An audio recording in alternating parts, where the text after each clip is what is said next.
मोहेगावमध्ये अतिक्रमण काढणीवरून मोठा गोंधळ. गावकऱ्यांचा पोलिसांवर हल्ला. एसआरपीएफ जवान व कॉन्स्टेबल गंभीर जखमी. बुलढाणा तालुक्यातील घाटाखाली असलेल्या मोहेगावात अतिक्रमण काढणीच्या कारवाईदरम्यान भीषण गोंधळ उडाला.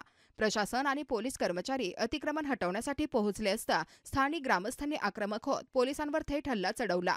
या हल्ल्यात एसआरपीएफ जवान नंदकिशोर उदावणे आणि पोलीस कॉन्स्टेबल राजेश मानकर हे गंभीर जखमी झाले असून त्यांच्यावर जिल्हा सामान्य रुग्णालयात उपचार सुरू आहेत.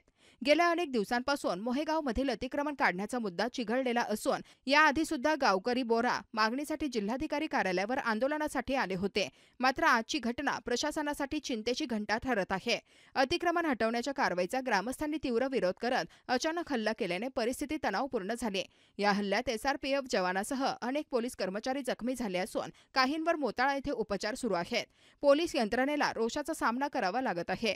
स्थानिक प्रशासन आणि पोलिसांनी संयम राखत परिस्थिती नियंत्रणात आणली असली तरी या घटनेनंतर ग्रामस्थ आणि प्रशासन यांच्यातील तणाव आणखी वाढण्याची शक्यता आहे.